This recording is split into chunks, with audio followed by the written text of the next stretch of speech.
So, July. Oh my gosh. This year is flying by. But also, July is a very exciting time because July is Pride Month 2, Disability Edition. If you didn't know before, that's a hell of a way to introduce you to the concept of Disability Pride Month. July is Disability Pride Month. And seeing as this is apparently the year that I try and get my act together and do timely videos, because I managed to do it in Valentine's Day and for Pride Month, like Queer Pride Month, I'm doing a disability-related video. Specifically, and I'm sure you've read this in the title, how to write disabled characters and why you should anyway. I'll warn you now, I have notes. I would lift up my notebook, but it's got all my notes in it.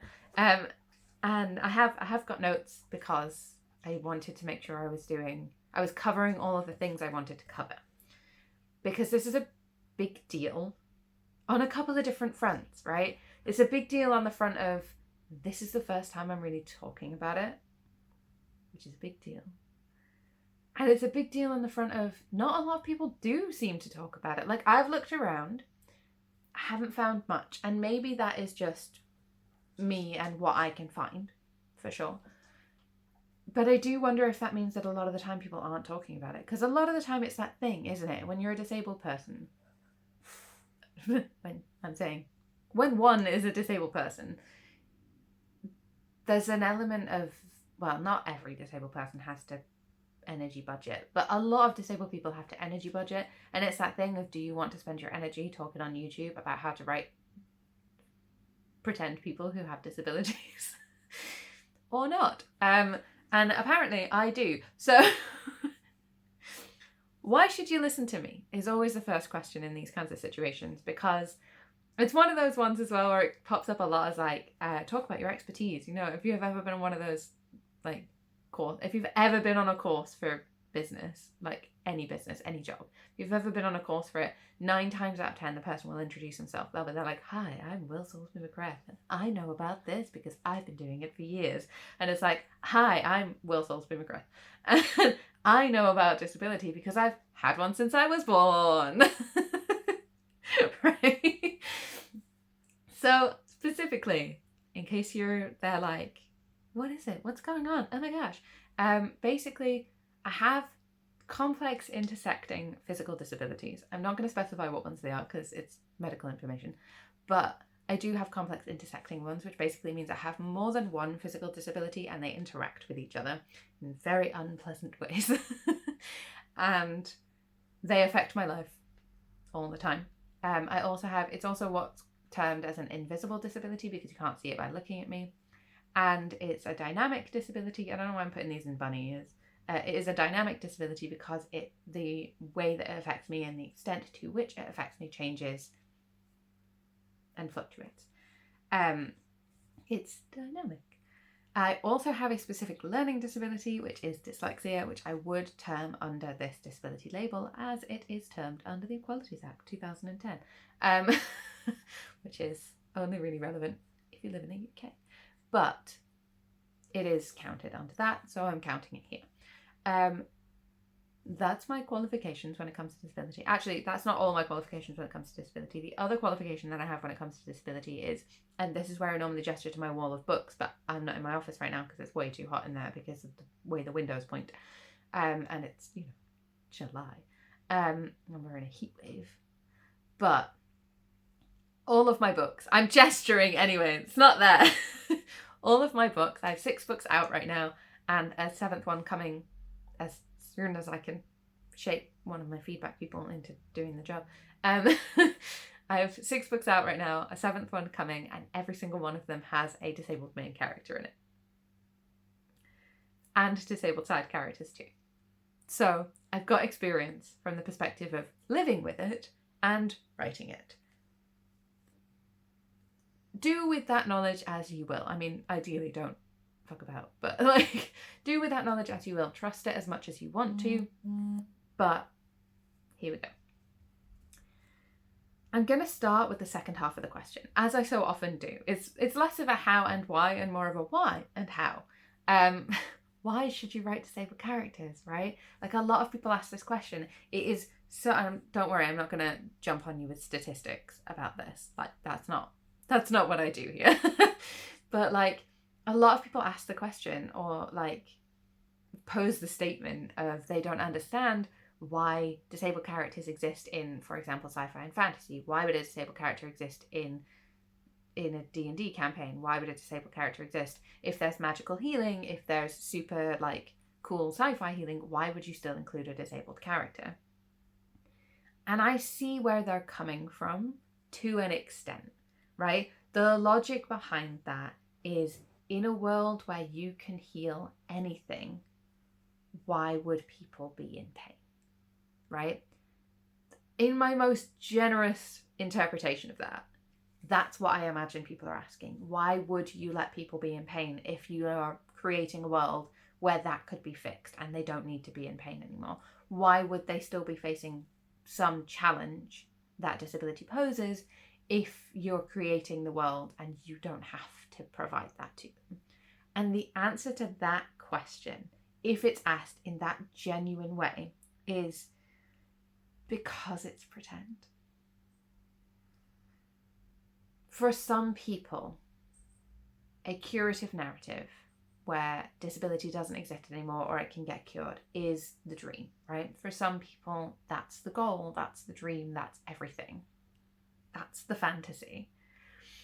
For other people, including people like me, the dream is to see yourself represented, to get to go on a quest, to get to explore space exactly as you are, to have accommodations inbuilt so you can access the same things everyone else can access without having to change yourself, right? My disability is something I was born with. It's not going away.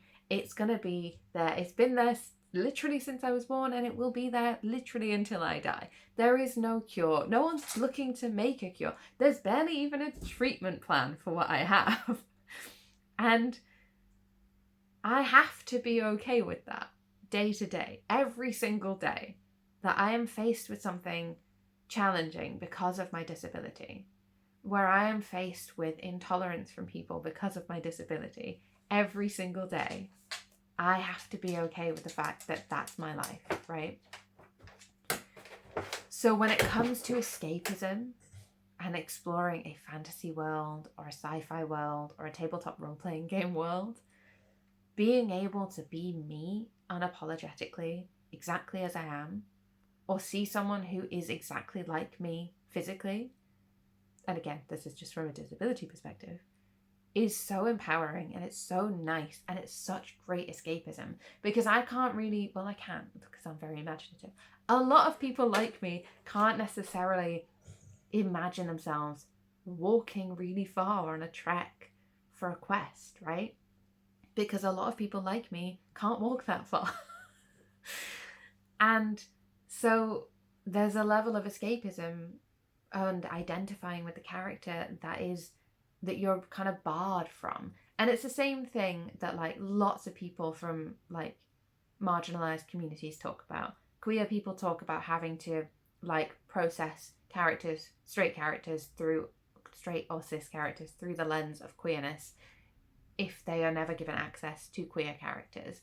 BIPOC people talk about the same thing with race, where they end up having to adjust their perspective of whatever media they're interacting with because the main character is white, right? This is a really common thing in every marginalized community, and it's not exactly the same across all of them, but it's comparable enough that it's the same for disability, right? The other why, if you take me at my word with that, where not everybody has this desperate dream to be cured, and even if you have a desperate dream to be cured in real life, that doesn't necessarily mean that you want every fictional character not to have a disability, because it's nice to see yourself represented in fiction. But the third part of why is, if you're writing, especially if you're writing something with really high stakes, like world-ending stakes and character-damaging stakes, having a character become disabled over the course of a story is really impactful, because it really grounds the reality that this isn't something they get to just walk away from as if it never happened, right? This is not something they get to just pretend never, like, you don't get to the end of it and get to pretend this never happened. You lost something of yourself along the way. Something about you fundamentally changes across the course of the story. And again, to use my examples, because I do like using my own books as examples, because I know exactly what I'm talking about. When it comes to my own book. Not I know exactly what I'm talking about, I read the best disabled characters. I mean, I know exactly what I'm talking about when it comes to the content of the book, right? So like in Mary Ellen Breaking the Curse, my first book, again, with gesture, it's not here. If you want to find out more about my books, the links you need are in the description box below, by the way. Now go to the like and subscribe buttons if you feel like sticking around already. But anyway, the point is that in Mary Ellen Breaking the Curse, in that first book, Mary goes from being completely able-bodied, very traumatized young woman, to becoming physically disabled. And it looks at first like this is a disability that could get healed, right? Because some of them can. Sometimes stuff gets better. And then, you know, the story happens and book 2 happens, and I'm not going to say whether it gets healed or not. I don't think you probably have the implication from all of the other things I've said. Anyway, the point is that a character becoming disabled over the course of a novel really grounds the impact and the weight of the danger into the story and into the reader's interaction with that character, right? And that can be really beneficial. I'm not saying you always have to make your character disabled over the course of the narrative, or even that it has to be your main character or anything like that. Just, it's an option that I don't think enough people take advantage of. So, next one is, the next point on my list of things is, because I hope I've covered the why now. Also, it's fun, just throwing that out there. It's fun to make disabled characters. Disabled people are cool. It is. It's a lot of fun, and it's like, it's the same thing as, like, I suppose, yeah. Actually, final point on the why is, it's the same thing as why should you write queer characters, and why should you write BIPOC characters, and why should you write other marginalized characters? And the reason for that is literally because we exist in the world, and it would be nice if we were in books. I'm not saying every book has to be an accurate representation of, like, the world at large, and you've got to work out your percentages for who's disabled and who's queer and who's, like, BIPOC. I'm not saying you don't have to do that. I don't do that for sure. And I think that if you're not including, like, I also recognize that if you're living in a very, I can't think of a better way of phrasing it, a very one-dimensional area. Like, I grew up in a very, very white town in the UK, right? That was where I grew up. I went to primary school, and in my primary school there were 2 children in the entire school who were not white, right? And they were twins. So, and like, that was a thing that kind of vaguely replicated in my high school, which was a very small high school, again, in the UK. And in my high school, there were, I think in the entire time I was there were 2 people in the school who were not white, right? 2 people. And they were both in my year, and they were both my friends. But that's not the point. The point isn't I make friends with BIPOC people. That's absolutely not what I'm trying to imply here. My point is that even if you grow up in an environment where everybody looks the same, nobody is visibly disabled, and no one's talking about how they're queer, that doesn't mean that these people don't exist. You know? Like, if you're writing a story, like, if I was writing a story set in my high school, would I include more BIPOC people? I don't know. Because I'm never going to write the story. But, like, I understand the perspective of not doing that, right? Like, there was one disabled kid at my primary school. There was 0, I say one disabled kid. There was one visibly disabled. I'm fully there, like, there was one disabled kid at my primary school who wasn't me. As if that doesn't, you know, immediately put a question mark over the fact that there was only one disabled kid, because I was disabled. We just didn't know that that was what was going on back then. We just thought I was, you know, whatever. But, like, the point is that there was one visibly disabled person at my primary school. Also in my year, weirdly enough. And then like when I went to secondary school, it was not an accessible school and no one was visibly physically disabled at all. I mean, again, I was there.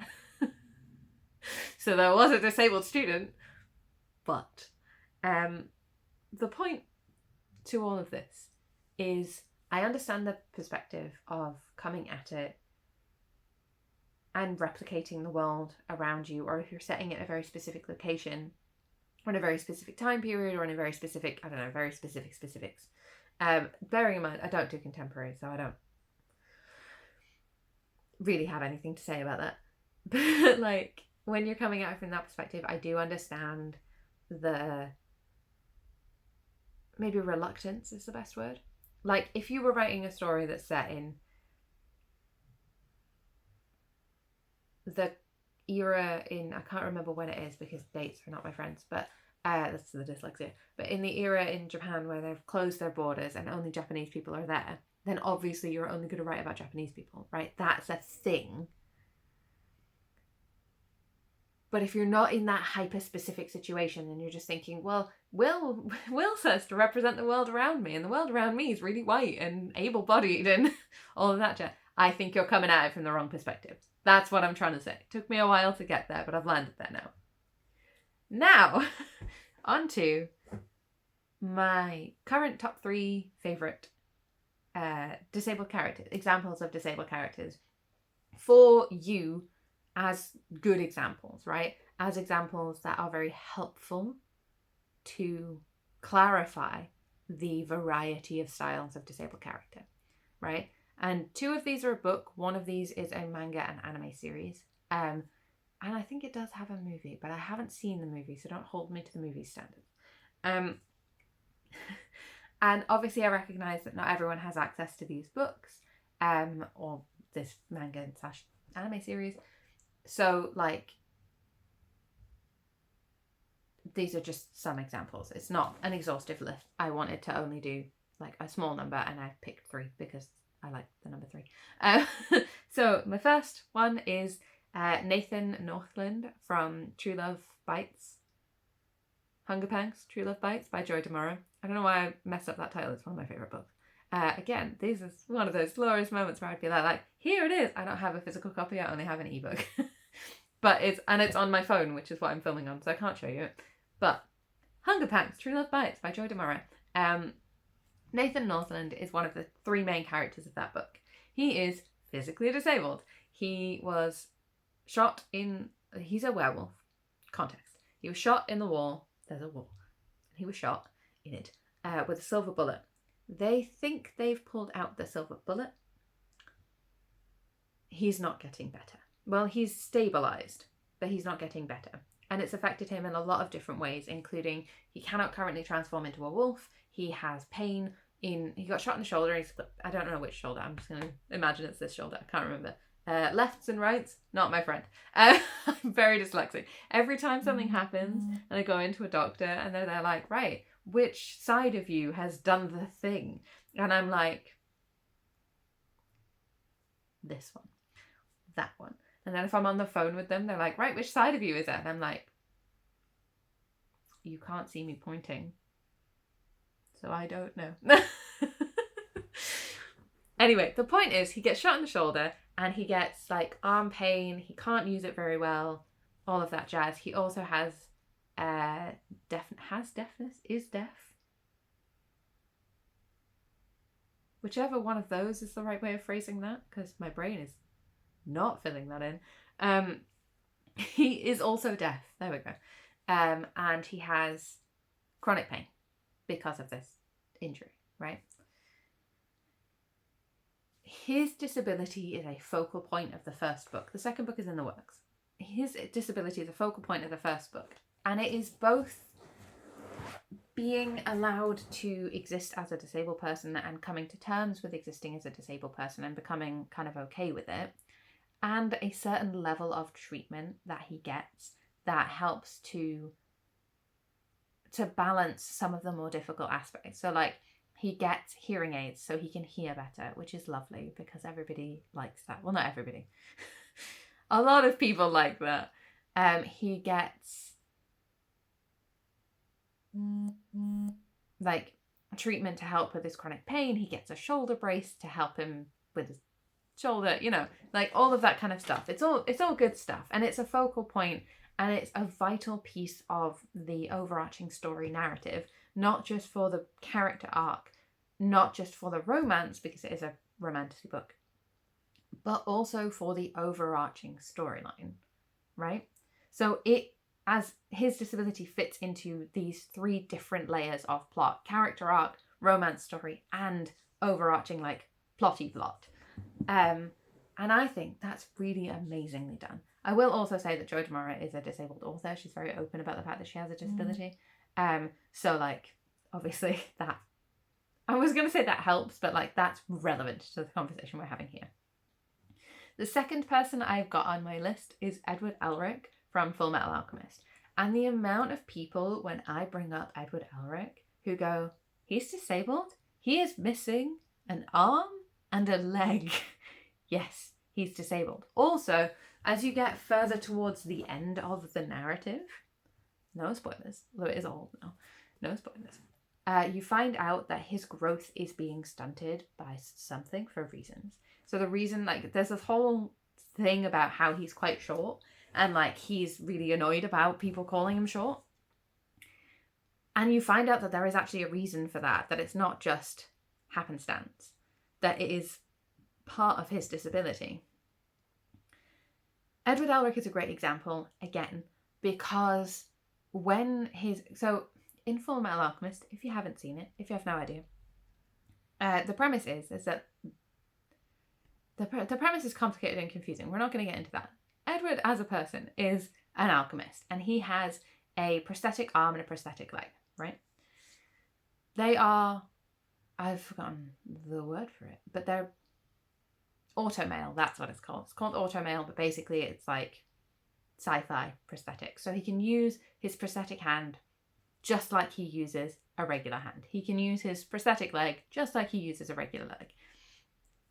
And, which I think that is why people struggle to conceptualize him as physically disabled. And the automail is very heavy. It needs a lot of repairs doing to it. Like, it constantly needs maintenance. You see him all the time in the manga and anime, maintaining it himself, going to get it checked up on, going to get it adapted, going to get it maintained properly. He has like a personal engineer person whose whole thing is that she does this for him, right? And also yells at him about not taking care of it. Anytime that it gets broken, which happens a lot, he can't use it. It's not there anymore, right? Like, it is something that is a very easy target for a lot of his enemies to break this automail. And once it's broken, he's back to missing an arm completely, right? It's like taking off a prosthetic. And his is up to his shoulder limb loss, right? So it's not like he's got... I had a friend who had a not residual limb, that's not right. I had a friend who was born with a limb difference, there we go, who had down to their elbow, and that was where the limb ended. There we go. And there's a lot you can do with that, because you can hold things under your arm and you can like use it. You can like hold open a door. You can do stuff with whatever amount of limb you have, right? And of course, with Edward Elric, he's up to his shoulder. There is nothing there. When his automail is broken, he cannot use it at all. Same with the leg, which makes him very like at risk when something happens to it, because it's very difficult also to like even crawl around if you're missing an arm and a leg, because then you only have one arm and one leg to try and get yourself around, or you have to wait for rescue. And a lot of the time in the story, Edward Elric has to wait for rescue. Like, he does crawl around. He's a very resilient person, and sometimes he needs to be rescued, which is why he's such a great example of a disabled character, because he's so independent when everything's going right, But as soon as something gets in the way of that, like he goes to a sandy place, he goes to a wet place, he gets attacked by his enemies, he hasn't done enough maintenance, he's out for a long amount of time and he's getting tired. Like, all of these things impact him. And that's all ways that a disability can impact a person. I feel like I've been talking forever. I'm so sorry. I have another character and then I have like a whole nother thing. So maybe I'll split this into two. The third character on my list is Eva Innocente from Chilling Effect by Valerie Valdez. I don't know Valerie Valdez's disability status. I will say, however, there are a lot of disabled characters in Chilling Effect, and I love that fact. So Eva Innocente in Valerie Valdez's Chilling Effect has I'm going to call it a prosthetic heart because I can't think of a better way of phrasing it. It's a mechanical heart. It's a sci-fi heart that she had replaced. It's essentially like a pacemaker, but more sci-fi, I think. I'm not sure. That's sort of how I interpret it. I don't know that much about pacemakers, so maybe I'm wrong. But that's how I kind of interpret it. And it doesn't affect her very much. And you may be thinking, well, you've just talked about how these other two characters are prime examples of how much it affects them. Yes, but I picked these three characters specifically so that you have an idea of the broad spectrum of ranges that disability can affect a person, right? And when it comes to Eva, it's very minimal, right? She knows she has a mechanical heart. She thinks about it sometimes. It doesn't do what a normal, natural heart does. So like, when her heart should be racing is a steady tick because that's how it works, right? For her in this situation in the sci-fi universe. And that's primarily how it affects her, is that she's thinking, oh my gosh, I'm so stressed, my heart should be racing, and it's not. And that's kind of weird. And it's still kind of weird no matter how long she's had it, right? So it doesn't affect her day to day in the form of she doesn't need to do maintenance on it regularly. It doesn't bother her on the regular. It's not something that she needs to think about. It's not something that makes her think about it, other than this really steady rhythm of her heartbeat, regardless of the situation. And sometimes she thinks, that's weird. And like, there's all of these other characters whose disabilities affect them much more, and that's very interesting, and Valdez does a really great job of that. And with Eva, the main character, it is really minimal. And the thing is that disability can affect you in this huge variety of ways, right? This is absolutely accurate to how disability can affect you. It can be encompassing, like Nathan, and it can be kind of negligible, like Eva. And both of those characters are disabled in very, very different ways, but neither is written less effectively or more effectively than the other. They're just different kinds of representation. And I think that, to my mind, makes it much less scary, right? Because there are ways to do it wrong. I'm not going to name and shame, although there is a particular dragon book that comes to mind. There are ways to do it wrong. There are ways to do it badly. There are ways to do it that are damaging. But it is very easy to do a good job in some capacity. Speaking of ways to do it wrong, let's go for perils and pitfalls. Perils and pitfalls include, but are not limited to, forgetting that your character is disabled, which I do all the fucking time. I'm gonna hold my hands up. I'll fully admit that. I forget. Primarily the reason that I forget, which is my best excuse, really. But the reason that I forget is because my life is so informed by my physical disability, right? So informed by it that I don't know what it's like to exist in a healthy body. So I forget that the normal amount of pain to be in is 0. Never experienced that. Don't know what it feels like. Anyway, the point is not I'm in pain. The point is that because I don't know what it's like to exist in a healthy body, it sounds like such a sympathy grab, doesn't it? It's not, it's just a fact. But because I don't know what it's like to exist in a healthy body, I don't know how to write a healthy body. So a lot of the time when my characters are in this chronic pain and ignoring it and kind of forgetting about it or not mentioning it, it's because that's how I live my life, right? I mean, maybe you've been here since, I'm going to say 2017-ish, when I started making writing YouTube videos. Maybe you hopped back on in like 2021 when I started doing it more regularly again. I don't know. Maybe this is your first time here. But if you've been around for any length of time, I only started talking about being physically disabled last year for Disability Pride Month. I don't talk about it. I never talk about it. Well, not never. I only talk about it with people I know are going to be chill about the whole thing. Or if it becomes really, really relevant. And I'll be honest, even when it becomes really, really relevant, a lot of the time, I won't talk about it. For a variety of reasons. We're not getting into that.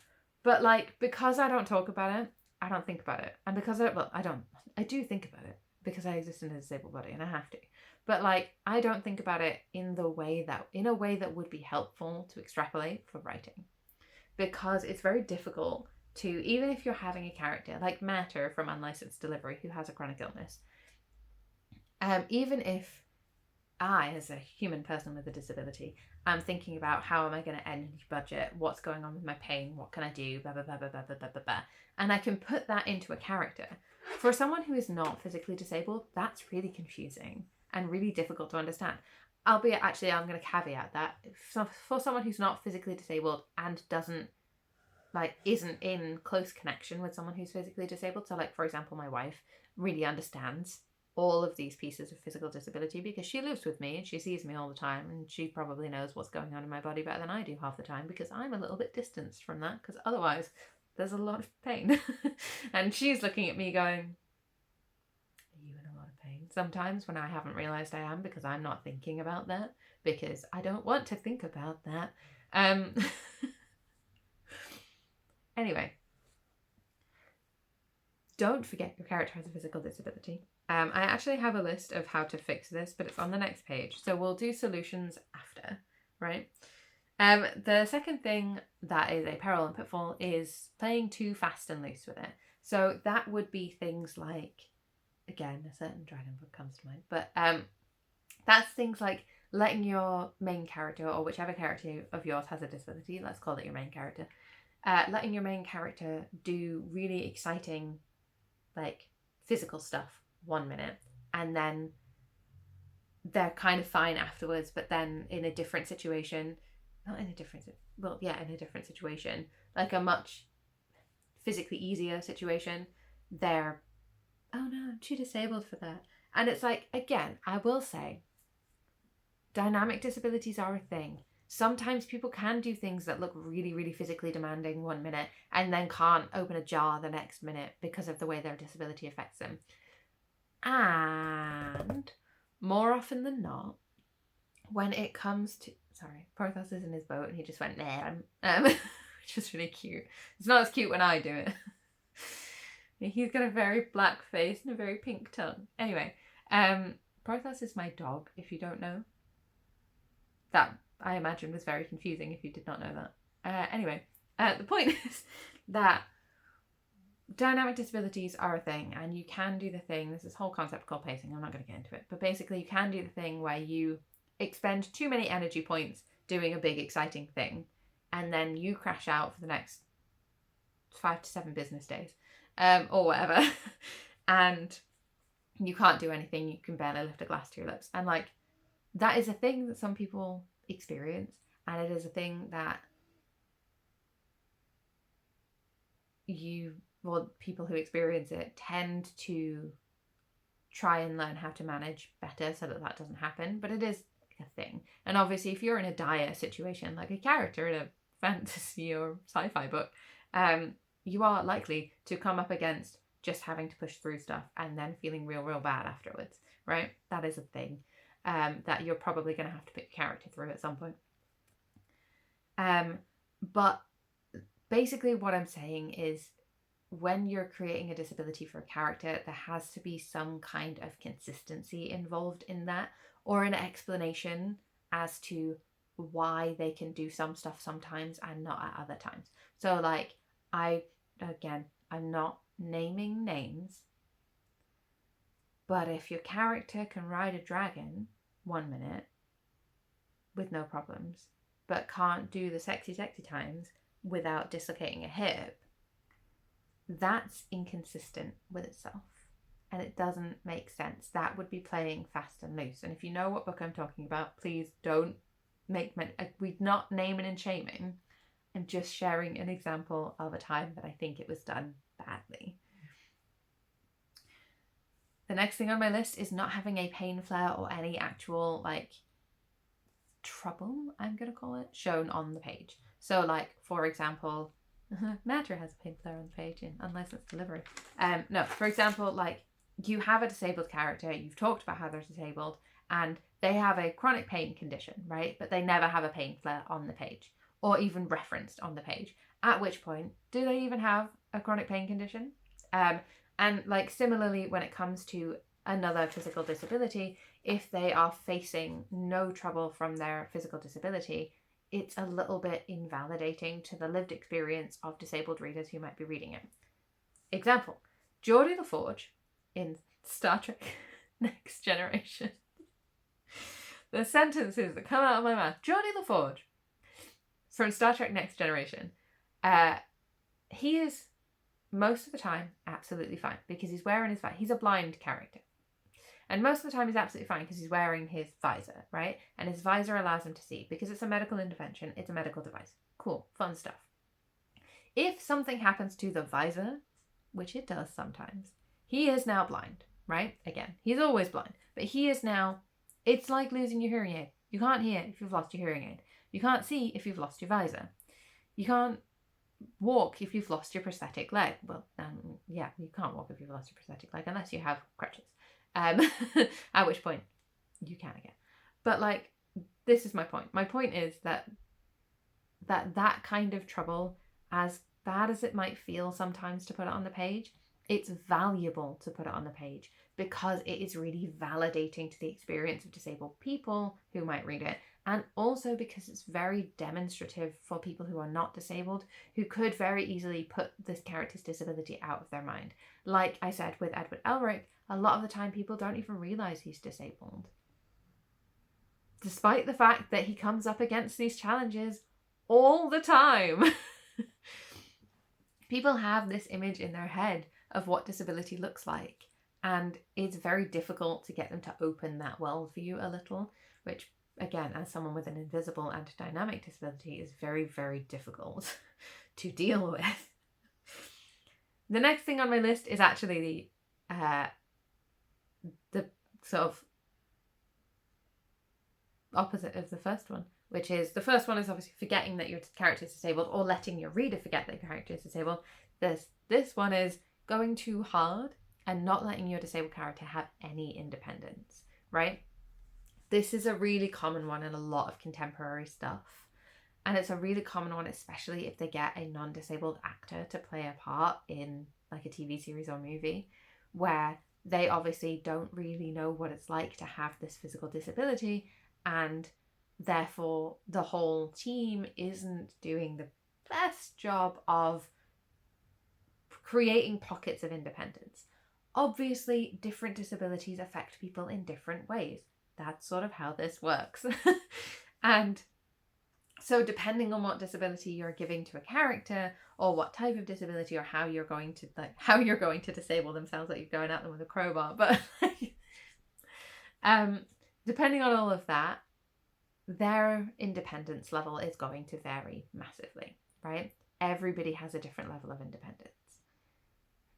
And if you don't let your character have any independence, especially if they're a main character, it kind of throws a hole in the boat of your story, right? It becomes very difficult to explore a narrative other than potentially the narrative of this character trying to gain more independence. And again, I'm not trying to say or imply at any point that people who need a carer or people who have very, very low levels of independence are in any way like inferior or not fun to write about as characters or people or anything like that. Not what I'm saying. I'm saying that a level of independence that matches their level of ability to be independent is really valuable to understand and create, which is why I probably would advise, if you are a non-disabled writer, not being out as disabled. I'm not saying whether you need to be out or not, but if you are a non-disabled writer, I would caution against potentially writing someone with severe, multiple, and like high care needs disabilities, and I would lean more towards the Edward Elric of it, as it were. But you can do what you want, and that is just my opinion. So, but not letting your character have any independence is, again, can be quite invalidating for a lot of disabled people. And if anybody is watching this and thinking, that's not fair, Will, because I have really high care needs and low level of independence, and I still think I deserve to go on quests and explore space too. I absolutely agree that you deserve to see yourself go on quests and explore space too. That's not what I'm trying to say. I'm not trying to say that people who have really high care needs and really low levels of independence cannot go on quests and explore space too in sci-fi and fantasy.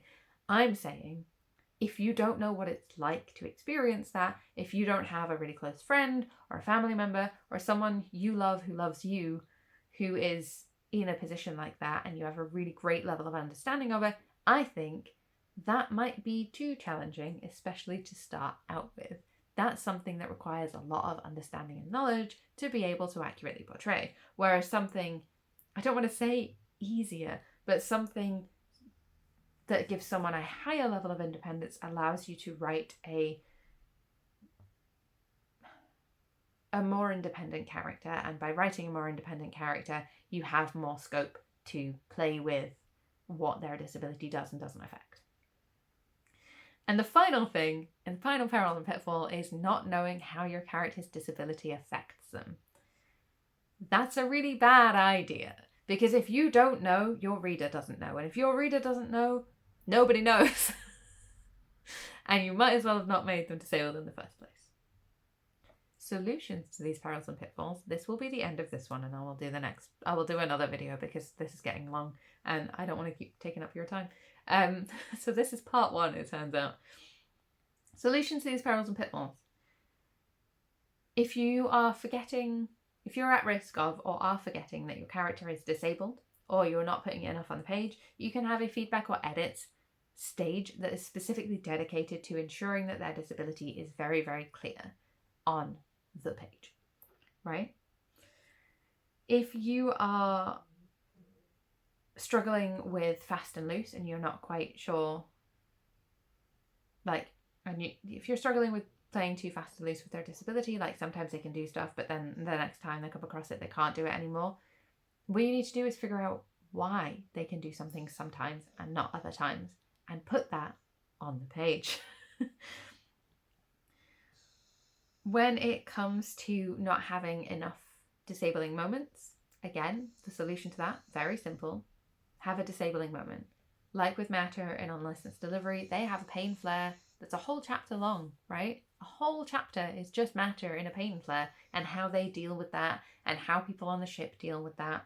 And then from that moment, any subsequent pain flares, I'm really sorry if you can hear my dog snoring, any subsequent pain flares from that moment are just referenced, because now you have a reference point as a reader, even if you've never experienced what a pain flare feels like.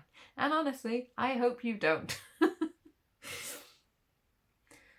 But when it comes down to it, you can have the thing of having a character come up against something that their disability completely prevents them from doing for whatever reason, whatever disability they have, however it affects them. Once you've figured it out, you should know what it is that they can and cannot do, what it would be that would stop them from doing things, and you can put that on the page.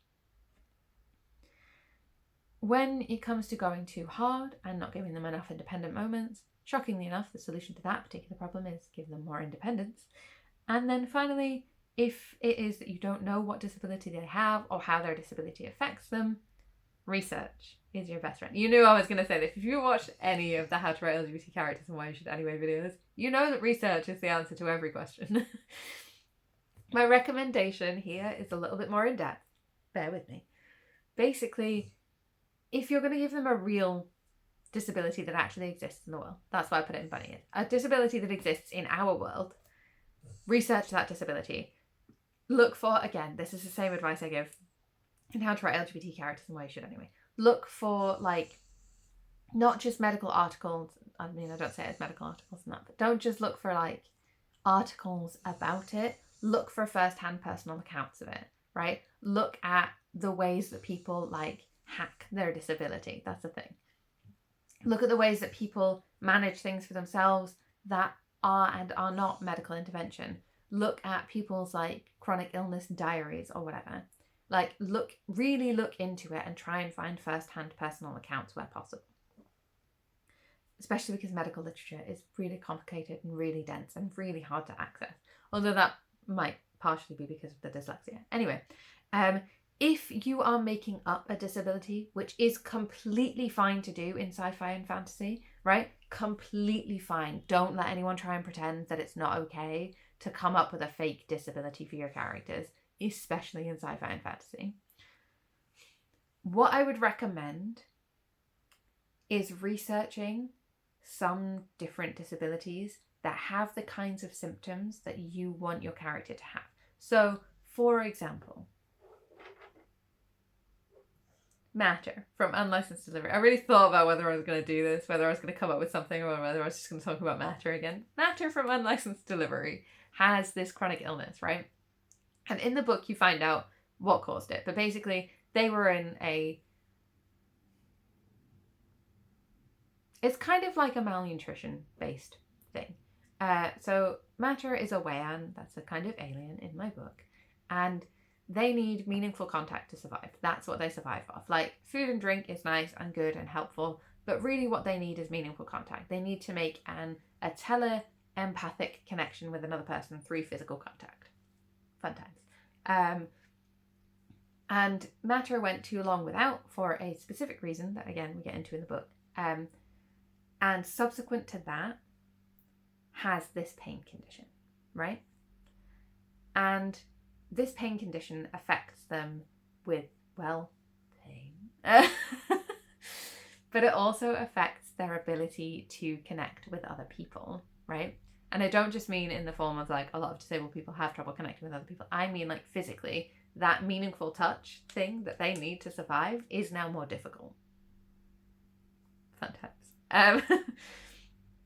But I did a lot of research, and some of it is obviously based on my own experience. All of my disabled characters have an element of my physical disability involved in their physical disability, because I know what that feels like, and it's very easy to put it down on the page.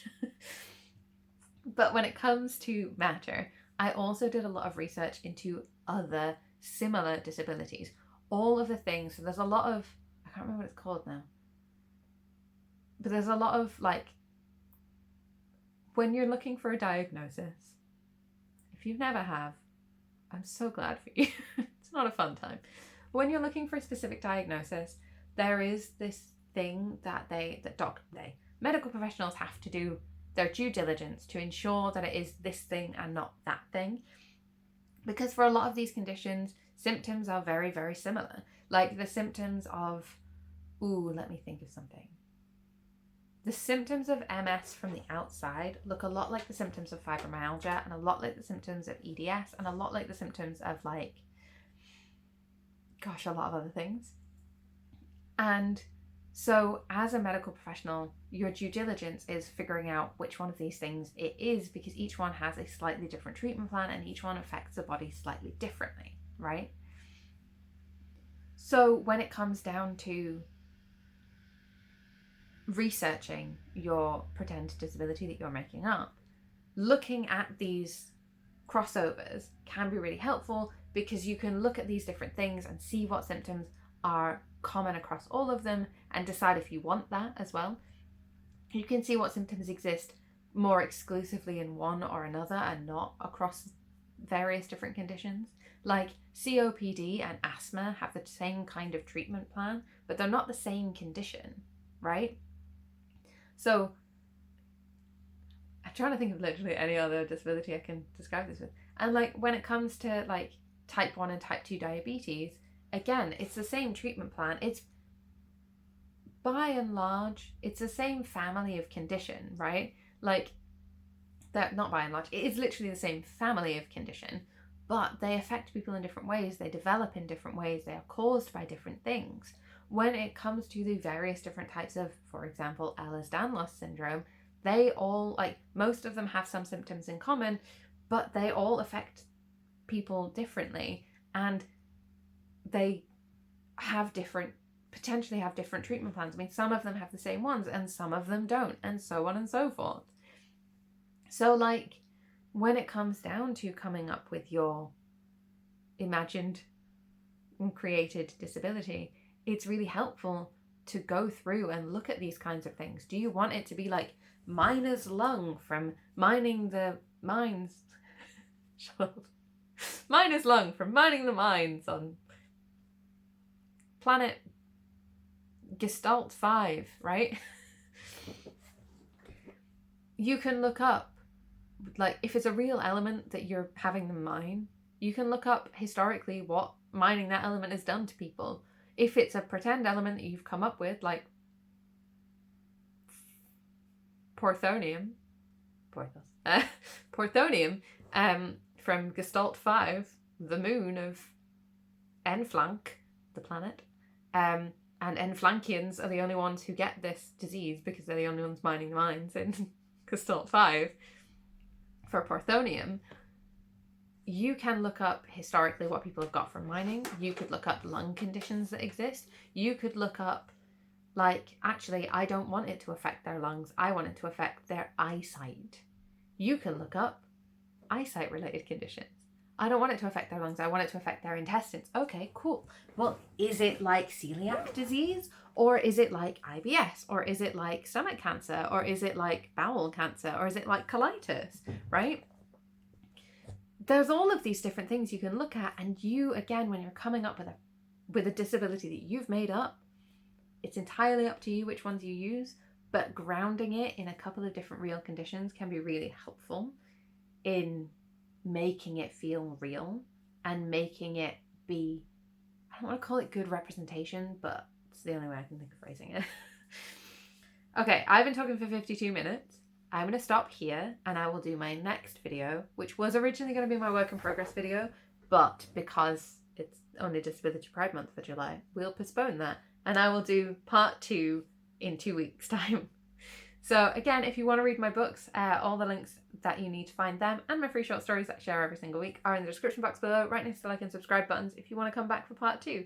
I will see you in 2 weeks' time. And I will remind you very quickly that this YouTube channel is not monetized, so if you're watching any adverts, fool on you. But if you want to support me, there's a link to my Ko-fi account down there too. I'll see you in 2 weeks' time with part 2. Bye!